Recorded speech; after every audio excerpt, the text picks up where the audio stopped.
ഇവിടെ ഗംഗ എന്നൊരു പെണ്ണിനെ അവളുടെ ബോയ്ഫ്രണ്ട് ചതിയിലൂടെ ഒരു വേശ്യാലയത്തിൽ കൊണ്ട് വിറ്റിട്ട് പോകുന്നു. ഇതുവരെയും പുറലോകം കണ്ടിട്ടില്ലാത്ത അവൾക്ക് അവിടെ നിന്ന് രക്ഷപ്പെടാൻ കഴിയാതെ നിർബന്ധപൂർവ്വം ആ തൊഴിൽ ചെയ്യാൻ തുടങ്ങുന്നു. അവിടെയുള്ള ആരും ആ തൊഴിൽ ഇഷ്ടത്തോടെ ചെയ്യുന്നതല്ല. എല്ലാവരെയും ആരെങ്കിലുമൊക്കെ ചതിയിലൂടെയാണ് ഇവിടെ എത്തിച്ചിരിക്കുന്നത്. എങ്ങനെയെങ്കിലും ഇവിടെ നിന്ന് രക്ഷപ്പെട്ടു പോയാലും സമൂഹം അവരെ സമാധാനത്തോടെ ജീവിക്കാൻ അനുവദിക്കുന്നില്ല. ഇതെല്ലാം അവരുടെ വിധിയാണെന്ന് വിചാരിച്ച് ജീവിച്ചുകൊണ്ടിരിക്കുന്നു. പക്ഷെ ഗംഗ എന്ന് ഈ തൊഴിലിലേക്ക് വന്നോ അന്നു മുതൽ എല്ലാം തലകീഴായി മാറി തുടങ്ങി. കാരണം അവിടുത്തെ ഓണർ എല്ലാ പെണ്ണുങ്ങളെയും ഒരു മെഷീനെ പോലെയാണ് കണ്ടത്. പക്ഷെ ഗംഗ എല്ലാവരുടെയും മനസ്സറിഞ്ഞ് അവരെ ഒരു ഫ്രണ്ടിനെ പോലെ കാണുന്നു. അതുകൊണ്ട് അവൾക്ക് അവിടെ ഒരു ഗ്യാങ് ഉണ്ടാവുന്നു. അവൾ ഒരു ദിവസം എല്ലാവരെയും അവധിയെടുത്ത് സിനിമയ്ക്ക് കൊണ്ടുപോകുന്നു. ഇത് കണ്ട് ഓണർ തടയാൻ കഴിയാതെ ദേഷ്യത്തോടെ നോക്കി നിൽക്കുന്നു. ഇങ്ങനെ പോയാൽ അവൾ ഇവിടുത്തെ ഓണറായി മാറുമോ എന്ന് അവർ പേടിക്കുന്നു. ഒരു ദിവസം ദുഷ്ടനായ ഒരാൾ വന്ന് ഗംഗയെ വേണമെന്ന് പറഞ്ഞ് വാശി പിടിക്കുന്നു. അയാൾ ദുഷ്ടനാണെന്ന് അറിഞ്ഞിട്ടും അവളെ അവന്റെ അടുത്തേക്ക് അയക്കുന്നു. അയാൾ അവളെ ഭയങ്കരമായി ഉപദ്രവിക്കുന്നു. ആ ശബ്ദം കേട്ട് ഇവർ വളരെയധികം സന്തോഷിക്കുന്നു. ഒരു ഘട്ടത്തിന് മുകളിൽ ശബ്ദം കൂടുതലായി കേൾക്കാൻ തുടങ്ങിയതും എല്ലാവരും ഓടി വരുന്നു. ഉടനെ ഓണർ അവളെ രക്ഷിക്കുന്നതായി അഭിനയിക്കുന്നു. പക്ഷെ അവർ ആഗ്രഹിച്ചതുപോലെ തന്നെ അവളോട് പ്രതികാരം ചെയ്തിരിക്കുന്നു. അടുത്ത ദിവസം അവളെ ഹോസ്പിറ്റലിൽ അഡ്മിറ്റ് ചെയ്തിരിക്കുന്നു.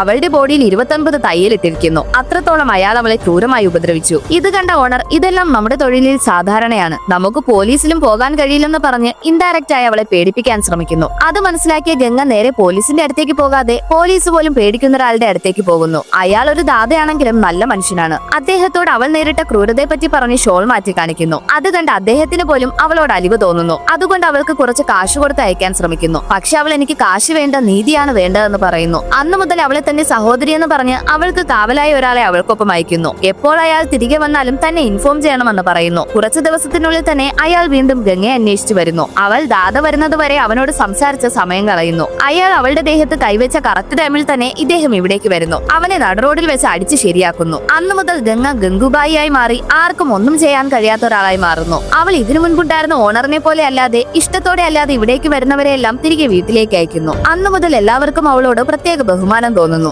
അതിനുശേഷം അവിടെയുള്ളവർക്കും അംഗീകാരം കിട്ടുന്നതിനായി അടുത്ത ജനറേഷന് വിദ്യാഭ്യാസം കിട്ടാൻ പ്രയത്നിക്കുന്നു. അങ്ങനെയെങ്കിലും അവിടെയുള്ളവരുടെ വിധിയെ മാറ്റാൻ കഴിയുമോ എന്ന് ശ്രമിക്കുന്നു. അവസാനം അവൾ എല്ലാവർക്കും തക്കതായ അംഗീകാരം നേടിക്കൊടുക്കുന്നു.